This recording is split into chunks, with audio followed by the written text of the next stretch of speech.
Okay? If you receive the opposite, if you receive bad news, what do you say? Yeah, in English we say, I'm sorry to hear that. I'm sorry to hear that. Okay, sorry to hear that. Or, oh, I'm so sorry. I'm so sorry. Receiving bad news.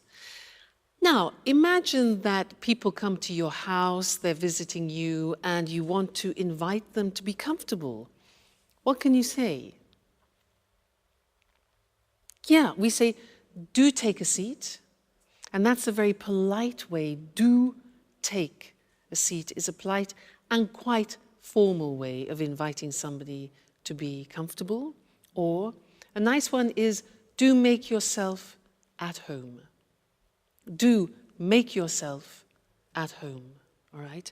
And then you could say, can I get you something to drink? You know, in England, people often, when they meet up, they drink together, whether it's beer or wine or aperitifs. So, can I get you something to drink?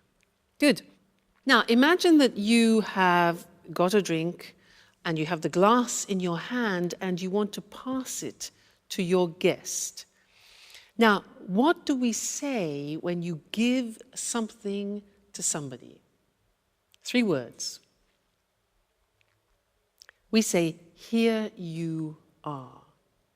Now, when we're speaking fluently, that becomes, here you are, which sounds very strange, doesn't it? You think, what sounds Indian? Here you are. Here you are.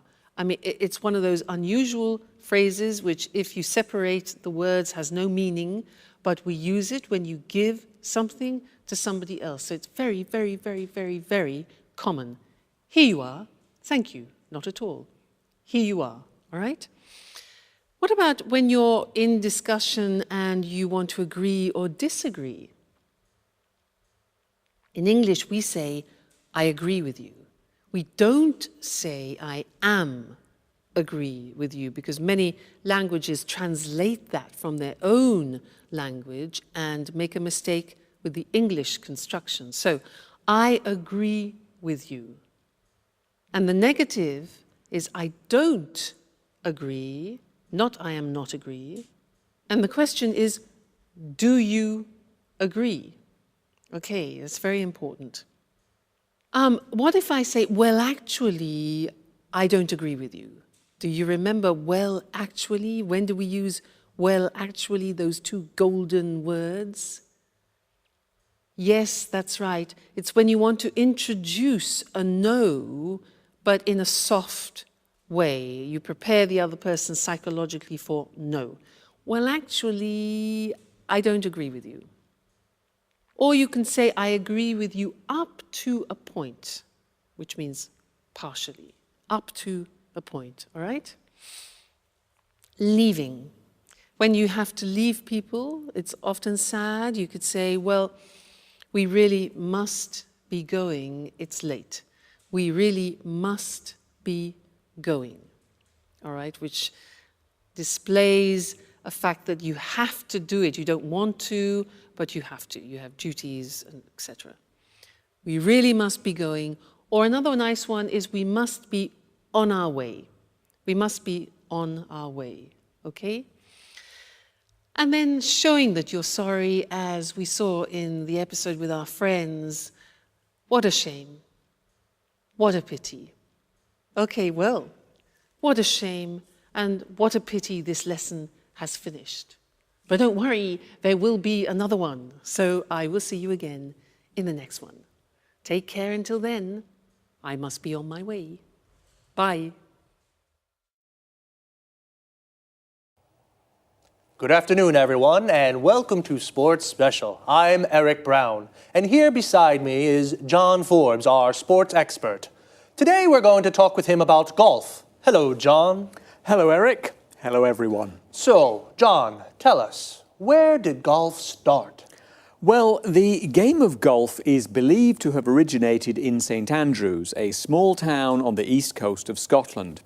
It's thought that local people started the game by hitting stones around a grassy area next to the sea. Really? That's right, Eric. Today, golf's a very popular game in Scotland, and many towns and cities have municipal golf courses where everybody can play quite cheaply. Today, the Royal and Ancient Golf Club is located in St Andrews. This is the body that draws up the rules of the game and answers questions golfers around the world have about the rules. You know, there are 6 golf courses in St Andrews. One of these is the famous Old Course, the world's first golf course. Right. So St. Andrews is the place to go if you like golf. About the game. First of all, what do you need to play golf? Well, to start with, you need a set of golf clubs. You use these to hit the ball around the course. There are lots of different sizes of clubs, but basically there are 2 kinds, drivers and putters. Drivers are used for long shots along the fairways, and putters are used for short shots on the greens. Then you need a golf course. There are usually 18 holes on a course. And of course, you need a golf ball. It seems easy to play golf, but how exactly do you play the game? You start each hole on the tee. From here, you use a driver to hit the ball as far as you can towards the hole. If necessary, you hit the ball again to get it onto the green. Once on the green, you use a putter to hit the ball into the hole. It's as simple as that. Well, almost. And be careful not to hit your ball into a bunker, an area of sand. It can be difficult to hit a good shot out of one of these. Don't worry, I'll be very careful. So, John, how do you keep score in the game? Well, each hole has a par, the number of shots required to put the ball into the hole. Let's say the first hole at the Old Course in St Andrews is par 3. If you complete the hole with 4 shots, you're 1 over par. If you complete it with 2 shots, you're 1 under par. The winner is the golfer who completes all 18 holes with the fewest shots or the most shots under par. And what happens if the golfer hits the ball into the hole with just 1 shot? This is called a hole-in-one, and it is a cause for celebration. Is it expensive to play golf? Because it looks like it's a game just for rich people. Well, golf clubs can be expensive, and you may have to pay a lot to play on a course. But you may be able to hire the clubs, and you may be able to find a municipal course that charges very little for you to play 18 holes. How popular is golf? It's very popular in Scotland, as you can imagine, as the game started there. There are 540 golf courses in Scotland. Remember, the population of Scotland is 5 million. But golf's also popular around the world, especially in Europe and North America. The game's really taken off in East Asia. The game's incredibly popular in Japan, Taiwan, South Korea and Singapore. There are lots of professional golfers who take part in international golf tournaments all over the world. Well, now, we certainly know a little bit more about golf. Thank you, John. You're welcome, Eric. Goodbye. And goodbye to you, and see you again next week for another edition of Sports Special. Okay, now let's go back to the start. So where and how do you play golf? The area where you play is called a golf course. A golf course has 18 holes. The aim of the game is to hit a golf ball into each hole with the fewest shots possible. A shot is when you hit the ball. To play golf, you need, well, yes, a golf ball and a set of golf clubs. A set is a complete group, and a golf club is the thing you use to hit the ball. There are 2 kinds of golf clubs.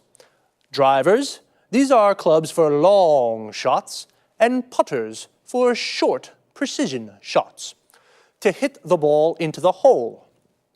You take your first shot on the tee. This is the starting point on the golf course. For the first shot, you use a driver to hit the ball along the fairway onto the green. The fairway is the area between the tee and the green. The green is the area of grass around the hole. Here, the grass is cut very short. You must be careful not to hit the ball into a bunker.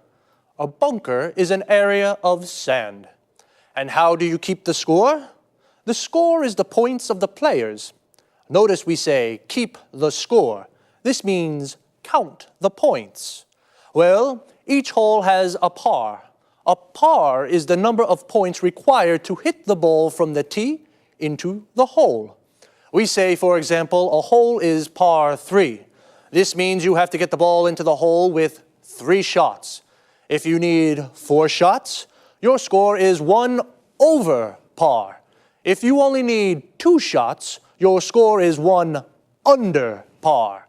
And if you complete the hole with just 1 shot, it's called a hole-in-one. The winner is the golf player with the most under pars. Well, golf really has taken off around the world. We say something has taken off when it becomes very popular. Okay, sports lovers, that's all from me. See you next week. The home of the Tsars and the Revolution, and one of the world's greatest museums. This is St. Petersburg, a magical city that definitely won't fail to impress. I'm Lucy Ross, and this is the travel programme. Today we'll learn about Peter, as the locals call the city, with our travel expert, Christine Oteng. Hello, Lucy, and good morning, everyone. Well, St. Petersburg is beautiful at all times of the year, but it's during the white nights when darkness never falls that the city really is at its best. Would you agree, Christine?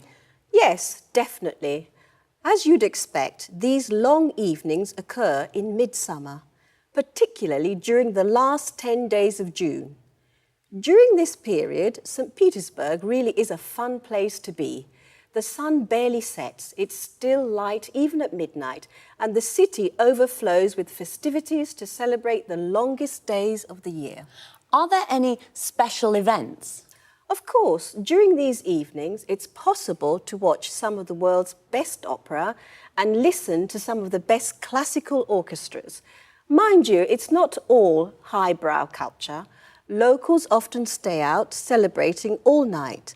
There's also a White Nights Dance Festival, with events ranging from folk through to ballet. So, it's possible to see the famous Kirov Dance Company? Sometimes it is, yes. It doesn't always take part, though, but it does usually put on student performances. And what about the city's monuments? Is there anything really special that visitors must see? Well, there really is a wealth of sights for the visitor to take in. St. Petersburg is famous for its many museums and art galleries. The Hermitage, for example, is one of the world's leading museums with a breathtaking collection of all kinds of art and is most definitely not to be missed. There are also numerous former imperial palaces that can be visited both in the city and along the shores of the Gulf of Finland. And try not to miss the city's churches, the main ones at least. Actually, there are so many that it'd be impossible to visit them all. Well, tell us, Christine, is it true that the city's called the Venice of the North? Yes, that's right. This is due to the river Neva that flows through the city and the numerous canals that crisscross the historical centre. On this subject, another special midsummer event is the raising of the bridges over the river Neva. Thousands flock to the riverbanks to see the raised bridges silhouetted against the twilight sky. Well, visitors must find out when the bridges are lowered, or they might not be able to get back to their hotel. That's right. If that happened, they'd just have to stay out celebrating until dawn. Well, that doesn't sound too bad. And the food? I've heard the food's not very good. Is that true? Well, let's say it's not the place to go for a food trip. But if you like a drink now and again, this is the right place for you. Russians love vodka, and they love inviting their friends to drink with them. And Russians can be disarmingly generous and hospitable. But be careful. The vodka's easy to drink, but don't overdo it, or you'll feel it the next morning. Did you hear that? The vodka is good, but don't drink too much. And do enjoy St. Petersburg, a truly fascinating city to visit. Thanks, Christine. Goodbye. See you again soon to discover more interesting places with the travel programme. So, St. Petersburg is at its best in midsummer. Midsummer is the middle of the summer. We say something is at its best when it's in its best condition. The city is at its best because in midsummer the sun barely sets. When the sun sets, it goes down. The moment when the sun sets is called sunset or dusk. The sun barely sets means it almost doesn't set, so it stays light all night. So sunset is when the sun goes down. When it comes up in the morning, it's called sunrise. It's the moment that the sun rises. This time of the day is also called dawn. So, St. Petersburg is a fun place to be in summer. It's a fun place to be means it's amusing to be there because there are lots of things to do. You can go to the opera or a classical concert. Mind you, it's not all highbrow culture.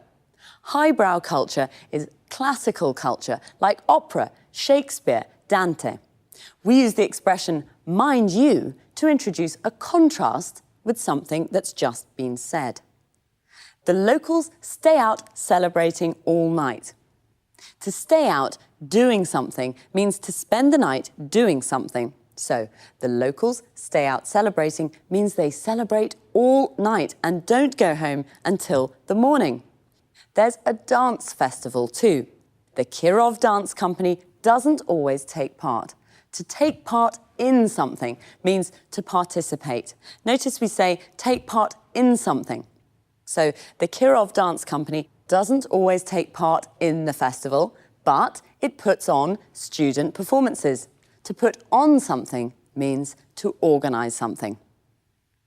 And remember, it's not the place to go for a food trip, a holiday based around trying the local cuisine. But it is the place to go for the vodka and all-night celebrating. So, bye for now. See you next week.